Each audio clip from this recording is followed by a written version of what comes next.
Hey everybody, how's it going? Thanks for stopping by again. Look, we're going to do a bit of a deep dive into recent NDP news surrounding the whole New Brunswick defection kerfuffle. If you recall, a couple days ago, it was reported that 14 NDP, former candidates at the provincial level in New Brunswick, plus a member of the national executive of the NDP, had defected to the Greens and were now suggesting that people support Elizabeth May instead of Jagmeet Singh in the federal election.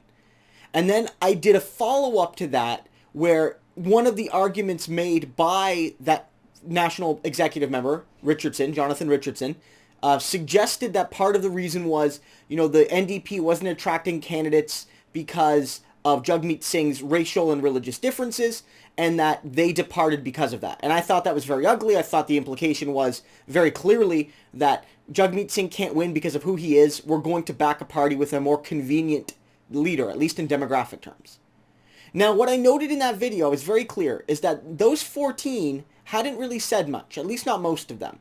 And I wanted to make it clear that they had an opportunity to distance themselves from what Richardson said. But I didn't expect what would happen next. This morning I woke up and I got notifications from the NDP that at least 5, but maybe more, of the candidates listed in that departure press conference by Richardson actually didn't leave. They actually didn't support their names being included in that list. They weren't endorsing Elizabeth May and actually were still supporting Jagmeet Singh. At least 5. I've heard some people suggesting as many as 8. And now, non-NDP sources, I know I'm like an NDP-aligned channel, but I like to have various sources, have started to talk about this. How media perhaps jumped the gun a little bit too quickly, and how Richardson may have indeed forged the consent of upwards of 5 to 8 people about their party status. This is some really ugly stuff. At least one person has given an interview to Radio Canada, French CBC out east, suggesting that this is news to him that he supports Elizabeth May.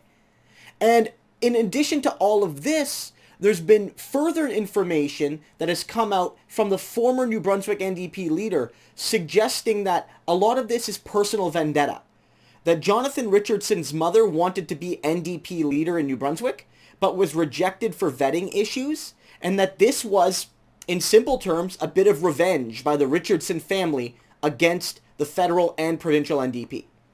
That this really isn't about green ideology, or this really isn't about, the NDP not paying enough attention to New Brunswick. It's about two things. It's about Richardson's belief that only white leaders can win, and 2, his desire to enact a little bit of revenge on the party that scorned his mother.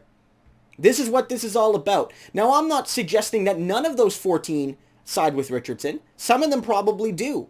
But it's a very troubling scenario all around. Why would Richardson make up some people? Why would he do it? If he had, say, 5 or 6 or 7 people who agreed with him, why wouldn't he just go with that? Why did he have the need to make more people up? Some people have even suggested that Richardson approached them, they said no, and they were included anyway. Did he hope to bully them into coming along by just listing them, hoping they would stay silent, or they would take the plunge because they were listed? And what does Elizabeth May know? I'm not going to accuse her directly right now of being in on the scam. There is a chance, small as it is, that perhaps Richardson was misleading her as well. That he went to her and said, look, I have these 14 people. And they've all said yes. And maybe Elizabeth May should have been a little bit more, diligent, but maybe this is not malicious. And I think that, at this stage, she has an opportunity to rebuke Richardson, both for what he said. She's come out and said racism has no place in the Green Party, but let's be real. She in no material way rebuked what Richardson said. She didn't. She made a claim that he's been misquoted, which is not true. Misinterpreted, I don't think that's true either. She has an opportunity to restate an opposition to Richardson's fundamental claim, which is that we left in part because we don't think a brown leader can win in New Brunswick, and we think a white leader can, and that he made this claim committing people without their consent to a party defection. And I have to say that the media could have done a little bit better here too. I don't accuse the media of fake news. I accuse the media of biased news often on this channel. I don't suggest that they make stuff up about the NDP. but I do suggest that they amplify bad news and they obscure good news. They have, through omission and through amplification, you can, without telling any individual lie, tell a false narrative. And I do hope that this is not another one of those. The media sources that made this national news yesterday should make the retraction every bit as national. Because the scandal is much worse. Because at the end of the day, this is one person on the NDP executive and 14 people who ran for the NDP provincially, none of whom got a sniff of winning. These are 14 Joes and Janes. And it got national wall-to-wall coverage. Yet I'm not hearing nearly as much about the fact that the Green Party, Richardson's probably, but maybe even the party itself, was misleading Canadians about the nature of these 14 people and what they wanted. That's a much bigger story. One is just 14 people deciding to switch parties. People switch parties all the time. The other is a party lying about people's electoral intentions and political intentions to try to shift a regional and national narrative against the NDP. The latter is much more serious. Now, again, there needs to be more examination here. Maybe the story is even more nuanced further, and there needs to be more exploration. But the media needs to do that. They need to have national coverage, every bit as stringent on the potential deception as they did on the original story. So ultimately then, I think this is quite clear. The Greens really wanted to score a coup against the NDP because they see that they think they can take the NDP down, and they wanted to show that they are pulling strength from the New Brunswick NDP base. But apparently, to demonstrate that strength, they had to be deceptive. At least, this new Green, Richardson, had to be deceptive. And we know that this is more likely than not at least partially related to personal vendetta and not ideological or organizational concerns. And we now know that the Greens probably did this because Jagmeet Singh was in St. John's, Newfoundland, trying to strengthen up the NDP's maritime base, and that Jagmeet Singh has been coming out with bold labor policies, and just today with a bold policy to end interest on student loans at the federal level. And they don't want that good news to happen because, as I've noted, the media does not really lie, but they amplify and obscure. And so this gave them a great excuse to not talk about the NDP's policies for that day and talk about the 14.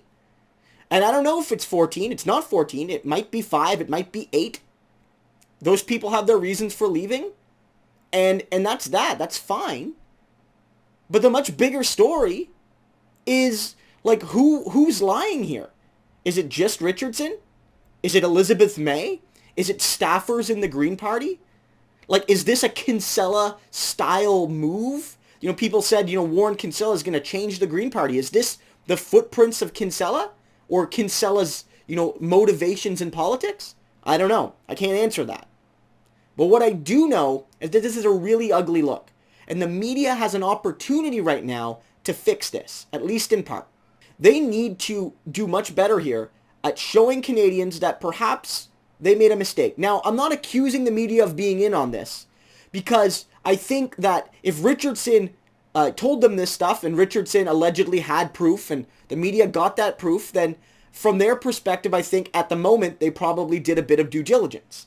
But they perhaps should have talked to more of the 14, and they should have perhaps done a little bit more to wait on the story. I think they have an opportunity to fix it. And I'm not going to be cynical here. I sincerely hope they do fix it. So I'm going to be waiting to see that over the coming hours and the next day or so. Let's be 100% real. This narrative of the Green Party eclipsing the NDP isn't being borne out by the actual data. Since August 1st, there's been a whole lot of polls done. Everyone talks about the One Ecos poll that has the NDP at like 7-8%. But no other pollster right now that's done polls in August has the Greens ahead of the NDP. A couple of them have them closer than ever. But just today, Abacus has the NDP at 17 and the Greens at 9. That's not that special. The Greens have polled that high every once in a while, and the NDP polling at 17 is not great for the party, but it's better than the historical average. And it's basically right where Tom Mulcair was at 19 4 years ago. It's within the margin of error. This is not a doom and gloom scenario for the NDP, And this green wave that everyone's talked about has sort of ended in June. And the Greens, I think, realize this. So they're getting a little bit desperate. And I think that's a really sad sign. And I don't think this is just a political blunder. I don't think this is just, oh, you know, they made a mistake. I think this is a sign of, potentially at least, the Green Party's character. If this is how they'll act when they have no power, how will they act when the weight of responsibility is upon them? It's never been upon the Green Party at the federal level. You could say a lot about the NDP that it's never governed federally, but the CCF and the NDP have held significant amounts of power at the provincial and federal levels in this country. The Green Party has never done that. We can only judge them on how they act in these moments. And today, I think they may have failed a really big test. So progressive Canadians have to ask themselves. They have to ask themselves what we know right now. That Richardson, an NDP to Green turncoat, utilized racism as a justification in part for his departure from the NDP to the Greens. And at least some of the people have suggested that Richardson, without their consent, claimed they were also switching. And that the Green Party, maybe they're not directly involved, did not do their proper due diligence in this work to confirm all of the 14. So either Elizabeth May is part of the deception or it's a demonstration of incompetence. Either way, it's not a good look for the Green Party today.